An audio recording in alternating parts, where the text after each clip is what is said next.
শুরুতে হায়দ্রাবাদ টেস্টের খবর। ভারতের রানের চাকায় পিষ্ট বাংলাদেশ। নতুন রেকর্ড গড়ার দিন ক্যারিয়ারের চতুর্থ ডাবল সেঞ্চুরি তুলে আউট হয়েছেন বিরাট কোহলি। সেঞ্চুরির পথে ঋদ্ধিমান সাহা। শেষ খবর পর্যন্ত সংগ্রহ 6 উইকেটে 620 রান। দ্বিতীয় দিন ব্যাট করতে নেমে অধিনায়ক বিরাট কোহলি ও অজিঙ্ক্য রাহানে চতুর্থ উইকেটে তৃতীয়বারের মতো গড়েন 2 শতাধিক রানের জুটি, যা এর আগে করেছিলেন টেন্ডুলকার গাঙ্গুলি যুগল।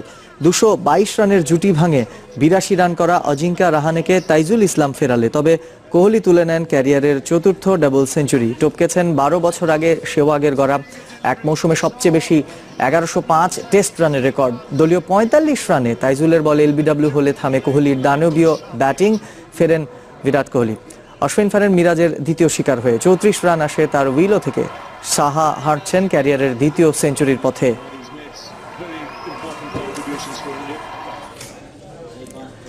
এই মুহূর্তে হায়দ্রাবাদের রাজীব গান্ধী স্টেডিয়াম থেকে আমাদের সঙ্গে যোগ দিচ্ছেন সহকর্মী ইভান ইকরাম। ইভান, আমরা দেখেছি আজকে রাফ এরিয়াগুলোতে বল ফেলে প্রায় মিরাজ এবং তাইজুলকে টার্ন আদায় করে নিতে গতকালকে যেটি একেবারেই ছিল না।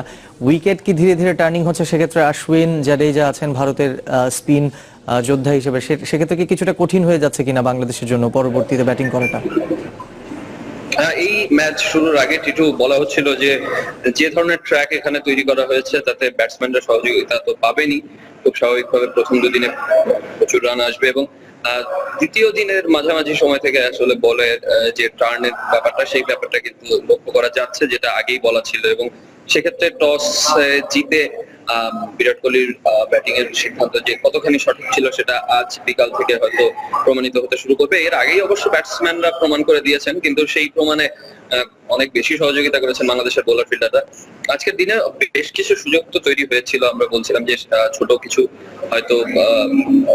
কিছু প্রাপ্তি আছে, কিন্তু সেই প্রাপ্তির চেয়েও কেন জানি বারবার করে বাংলাদেশের ওই না পারাগুলো, ওই হতাশাগুলো বেশি বেশি করে চোখে পড়ছে। এবং যদি বলতেই হয় প্রাপ্তির গল্প, তো সেক্ষেত্রে সবখানেই ভারতের প্রাপ্তির গল্প।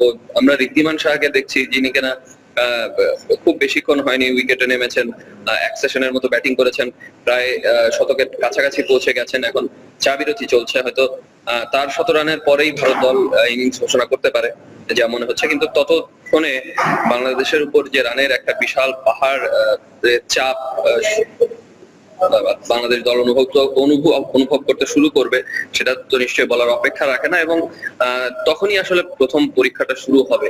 এখন পর্যন্ত যেগুলো হয়েছে সেগুলোতে বাংলাদেশ নিজেদের ভুলেই হয়তো বা অনেকগুলো সুযোগ হাতছাড়া হয়েছে, কিন্তু পরবর্তীতে যে চাপ সামলানোর পালা, সেখানেই কিন্তু অশ্বিন জাদেজার মতো বোলাররা রয়েছেন যারা এই উইকেটে যে কোনো দলকে ধসিয়ে দিতে পারেন। এবং সেটা কিন্তু বেশ বড় একটা চ্যালেঞ্জ বাংলাদেশ দলের ব্যাটসম্যানদের জন্য। সেটা দেখার বিষয় যে আসলে তারা কি করবেন সামনের সময়টুকুতে। হয়তো আজকের দিনে ব্যাটিং এর যদি সুযোগ পান, সেক্ষেত্রে হয়তো বাংলাদেশ ব্যাটিং এর খানিকটা পূর্বাভাস আমরা হয়তো আজকে দেখতে পারবো যে আসলে বাংলাদেশ দল ঠিক ভারতের মতো আত্মবিশ্বাসের সাথে ইতিবাচক ক্রিকেট খেলে রান তুলে নিতে সক্ষম হবেন কিনা। আমরা অপেক্ষায় আছি টিটু।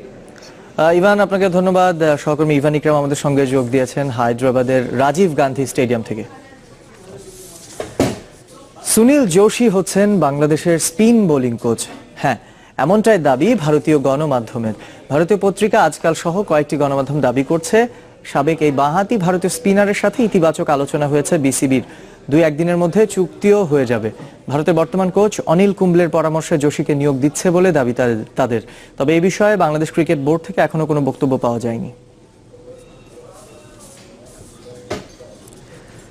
নারী বিশ্বকাপ বাছাই তৃতীয় ম্যাচে স্কটল্যান্ডের দিয়ে 141 রানের টার্গেটে ব্যাট করছে বাংলাদেশ। শেষ খবর পর্যন্ত স্কোর 2 উইকেটে 46 রান। কলম্বো ক্রিকেট ক্লাব মাঠে টস জিতে ব্যাট করতে নামে স্কটিশ মেয়েরা। রুমানা খাদিজাদের বোলিং তোপে লম্বা কোনো জুটি গড়ে তুলতে পারেনি তারা। 6 বল আগে অল আউট হয় 140 রানে। সর্বোচ্চ 28 অ্যান্ডারসনের, খাদিজা 3 আর রুমানা নিয়েছেন 2 উইকেট। জবাবে 32 রানের মধ্যে শারমিন সুলতানা ও সঞ্জিদা ইসলামকে হারায় বাংলাদেশ। প্রথম ম্যাচে বাংলাদেশের মেয়েরা পাপুয়া নিউ গিনিকে হারালেও দ্বিতীয় ম্যাচে পাকিস্তানের কাছে হারে।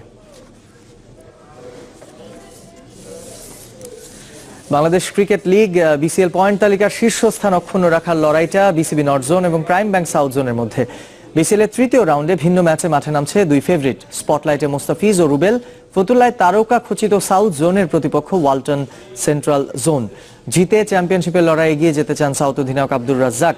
চট্টগ্রামে নর্থের শক্ত ব্যাটিং লাইনের বিপক্ষে লড়াইটা ইস্ট বোলারদের, এমন দাবি নাসির ও আবু জায়েদের। কাল সকাল 9:30টায় শুরু হবে ম্যাচ দুটি। কখনো বিসিএল এর শিরোপা জিততে না পারার আক্ষেপ ঘোচানোর সেরা সুযোগ বিসিবি নর্থ জোনের সামনে। 10 পয়েন্ট নিয়ে শীর্ষে। স্পিনে দুর্বার সানজামুল আগের ম্যাচে 9 উইকেট নিয়ে ফার্স্ট ক্লাস ক্রিকেটের সেরা বোলিং রেকর্ড হোল্ডার। প্রথম 2 রাউন্ডে 1.5 শতাধিক রানের ইনিংস খেলেছেন জুনায়েদ সিদ্দিকী ও নাঈম ইসলাম। ব্যাট হাতে জহুরুল ধীমানদের সঙ্গে ইনফর্ম নাসির হোসেনও। পয়েন্ট টেবিলে শীর্ষে আছি, 10 নম্বর, মানে 10 পয়েন্ট আছে আমাদের। তো আমরা টার্গেট থাকবে এটাই কন্টিনিউ করার জন্য। আর ওভারঅল আমরা ব্যাটসম্যানরা অনেক ভালো খেলতেছে, কারণ আমরা প্রায় সব ইনিংসে অলমোস্ট 450 রানের বেশি করছি। হোম ভেন্যু চট্টগ্রামে বিসিবি নর্থকে আতিথ্য দেবে ইসলামী ব্যাংক ইস্ট জোন। প্রথম ম্যাচে 3 দিনে সেন্ট্রালকে হারালেও পরের রাউন্ডে সাউথের কাছে 3 দিনে হারের লজ্জাও জুটেছে তাদের। ভারতে প্রস্তুতি ম্যাচ খেলতে যাওয়ায় আবু জায়েদ মাঝে 1 রাউন্ড মিস করলেও পূর্বাঞ্চল ফিরে পাচ্ছে তাদের সফল পেসারকে। একটা ম্যাচ আমরা হারছি, লাস্ট ম্যাচটা, সো এটা আমরা যখন ভুলে যাই তাহলে আমাদের জন্য ভালো। আর উইকেটের দিক থেকে আমাদের বোলারগুলো অনেক ভালো বোলিং করতেছে, সো ব্যাটসম্যানগুলো যদি রানে ফিরে তাহলে আমাদের জন্য ভালো। সব ম্যাচে হারা ওয়ালটন সেন্ট্রালের বিপক্ষে সুস্পষ্ট favourite Prime Bank South Zone. Mustafizur রহমানকে বিশ্রাম দেওয়ার গুঞ্জন থাকলেও রুবেল হোসেনের নতুন বলের পার্টনার হয়ে থাকছেন কাটার মাস্টার। ভারতে যাওয়ায় মোসাদ্দেক হোসেন সৈকতের সার্ভিস পাবে না ব্যাংকাররা। তারপরও মিঠুন, বিজয়, নাফিস, তুষারদের শক্ত ব্যাটিং লাইন আপ সাউথের। টার্গেট হচ্ছে যে আমরা চেষ্টা করব অল দ্য ওয়ে 1 নম্বর হয়ে থাকতে, যদিও এখনও আমাদের সেই ফুলফিল হয়নি, বিকজ আমরা 2 নম্বরে আছি টেবিলে। তো আমরা চেষ্টা করব, আর সব শেষ চেষ্টা থাকবে যেটা হচ্ছে আমাদের চ্যাম্পিয়ন হয়ে যেন আমরা শেষ করতে পারি। শীর্ষ 2 থেকে ফাইনালে যাবার সম্ভাবনা বাঁচিয়ে রাখতে জিততেই হবে ওয়ালটন সেন্ট্রাল জোনকে। প্রথম 2 ম্যাচ হেরে পয়েন্ট টেবিলের তলানিতে। দুশ্চিন্তা দলের ভঙ্গুর ব্যাটিং। এই রাউন্ডেও নেই মোহাম্মদ শরীফ, তবে ফিরছেন অধিনায়ক মোশাররফ রুবেল। সামিউল টিটু, চ্যানেল 24। ফুটবল, মাগুরার বঙ্গবন্ধু কাপের দ্বিতীয় সেমিফাইনালে এই মুহূর্তে মুখোমুখি হয়েছে আবাহনী লিমিটেড এবং বাংলাদেশ নৌবাহিনী। এদিকে ফাইনালে উঠেছে শেখ রাসেল ক্রীড়া চক্র। মোহামেডান স্পোর্টিং ক্লাব লিমিটেড বায়োলজ ভেঙে ফুটবলার খেলানোয় জয় পেয়েও ফাইনাল নিশ্চিতে ব্যর্থ। মাগুরার মুক্তিযোদ্ধা আসাদুজ্জামান স্টেডিয়ামে ম্যাচে মাগুরার হয়ে খেলা 2 ফুটবলার মোস্তফা এবং সিওজুনাপিওকে মাঠে নামায় মোহামেডান। এতে আপত্তি জানায় শেখ রাসেল, তবে দর্শকের স্বার্থে খেলা চালানোর সিদ্ধান্ত নেয় আয়োজক কমিটি।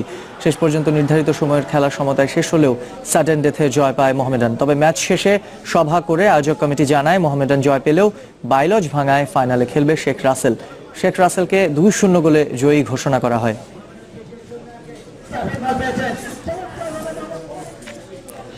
ফেব্রুয়ারিতে শুরু হওয়ার কথা থাকলেও 9 মার্চ থেকে মাঠে গড়াবে অনূর্ধ্ব 18 জাতীয় চ্যাম্পিয়নশিপ। 8 জোনের চ্যাম্পিয়ন দল নিয়ে 23 মার্চ থেকে শুরু হবে অনূর্ধ্ব 18 চ্যাম্পিয়নশিপের চূড়ান্ত পর্ব। বৃহস্পতিবার ফেডারেশন ভবনের সংবাদ সম্মেলনে জানানো হয় 64টি জেলা সহ 76টি প্রতিষ্ঠান ও দলকে আমন্ত্রণ জানানো হলেও এখন পর্যন্ত অংশগ্রহণ নিশ্চিত হয়েছে 60টি দলের। টুর্নামেন্ট শুরুর আগে আগামী রোববার থেকে পর্যায়ক্রমে সব দলের খেলোয়াড়কে প্রশিক্ষণ দেবে ফেডারেশন। প্রায় 80 লাখ টাকা বাজেটের এই টুর্নামেন্টের চ্যাম্পিয়ন 1 লাখ আর রানার্স আপ দল পাবে 50,000 টাকা। ভেন্যু চূড়ান্ত না হলেও 8 জোনে খেলা হওয়ার কথা রয়েছে। দীর্ঘদিন পরে এই টুর্নামেন্টটি আলোর মুখ দেখছে এবং এটা সুন্দরভাবে শেষ হবে। এখান থেকে আমরা অনেক প্লেয়ার একটু স্বল্পকালীন, মধ্যকালীন কিছু প্লেয়ার আমরা পাবো বলে আশা করি 18 থেকে। কোনো হেড কোচ ছাড়াই শেষ হওয়ার পথে জাতীয় দলের দ্বিতীয় ধাপের কন্ডিশনিং ক্যাম্প। বিকেএসপিতে প্রথম পর্বে অভিজ্ঞদের পর শেষ ধাপে অপেক্ষাকৃত তরুণদের পরখ করে নিয়েছেন ফিটনেস ট্রেনার জন ভিটেল। ক্যাম্পের মাঝপথে আনকোরা কিছু ফুটবলারের যোগ দেয়া বিতর্কিত করেছে বাছাই প্রক্রিয়াকে। প্রশ্ন উঠেছে কোচদের ভূমিকা নিয়েও। বঙ্গবন্ধু গোল্ড কাপ সামনে রেখে যেই হেড কোচ নিয়োগ দেওয়ার কথা ছিল জানুয়ারিতে, তা ফেব্রুয়ারির মাঝামাঝিতেও করতে পারেনি ফেডারেশন।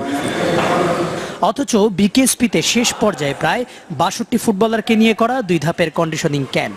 প্রথম ধাপে অভিজ্ঞদের পর দ্বিতীয় ধাপে অপেক্ষাকৃত তরুণ ফুটবলারদেরও অনুশীলন করতে হয় ফিটনেস ট্রেনার জন হুইটেলের অধীনে।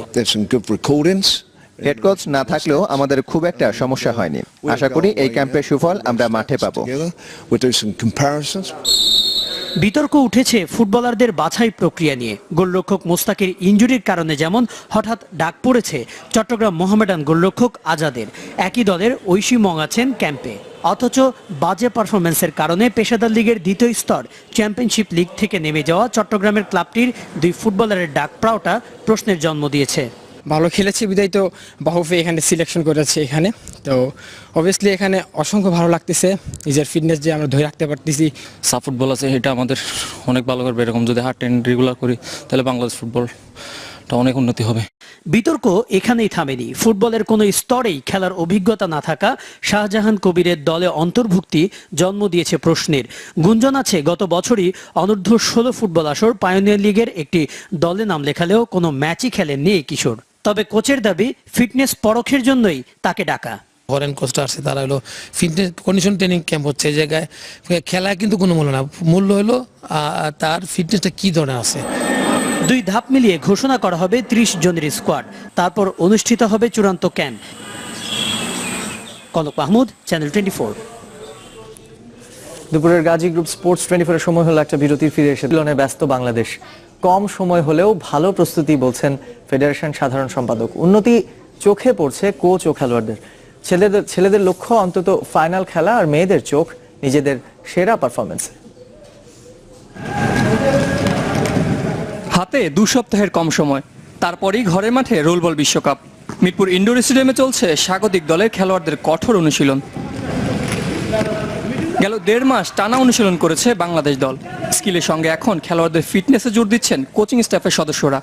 এর মাঝেই প্রস্তুতি ম্যাচ খেলতে এসেছিল শক্তিশালী ভারত ও নেপাল। তাদের বিপক্ষে ভালো ফল মূল আসরে আশা দেখাচ্ছে বাংলাদেশকে। ইন্ডিয়ান টিম আসছে, নেপাল টিম আসছে, যারা নাকি ওয়ার্ল্ডে লিডিং করে। তো আমাদের দেখা যায় যে খুব ভালো রেজাল্ট হয়েছে মাশাআল্লাহ, এবং আমরা খুবই হ্যাপি। ফাইনালে যাতে খেলতে পারি সেই লক্ষ্য নিয়ে এগোচ্ছি আমরা। খেলোয়াড়রাও বেশ আত্মবিশ্বাসী, তাই ফাইনালে স্বপ্ন দেখতে শুরু করেছে পুরুষ দল। আমাদের আশা আমরা ফাইনাল পর্যন্ত খেলবো, আমরা ফাইট করব। স্বাগতিক দেশ হিসেবে বাংলাদেশে প্রথম ওয়ার্ল্ড কাপ হচ্ছে, আমরা আশা করব প্রথম ওয়ার্ল্ড কাপেই আমরা কিছু একটা বাংলাদেশকে দেওয়ার জন্য। কম যায় না নারী দলও, যদিও শিরোপা লড়াইয়ে ইউরোপের দেশগুলোকে বাধা হিসেবে দেখছেন রাইসা জেরিনরা। গতবার আমরা যেই প্র্যাকটিসগুলো পাইনি, যেই টেকনিকগুলো শিখতে পারিনি, সেই টেকনিকগুলো আমরা এবার শিখতে পেরেছি, জানতে পেরেছি নতুন, এবং মোট কথা আমাদের অনেক ব্যালেন্স হয়েছে। জাতীয় দলের সঙ্গে আয়োজনের প্রস্তুতিও শেষ পর্যায়ে। নতুন সিদ্ধান্ত অনুযায়ী রাষ্ট্রপতি উদ্বোধন ও প্রধানমন্ত্রী টুর্নামেন্টে পুরস্কার বিতরণ করবেন। গতকাল পর্যন্ত একবারে লক করে দিয়েছি, সেটা 38টা দেশ। আরও কয়েকটা দেশ প্রায় 2-3 দিন সময় চাচ্ছে, কিন্তু আমরা ওদের জন্যই ফিকচার করতেও পারছি না, কোনো প্ল্যান করতে পারছি না। 17 ফেব্রুয়ারি পর্দা উঠবে চতুর্থ রোলবল বিশ্বকাপের। জয় সাগর, চ্যানেল 24, ঢাকা।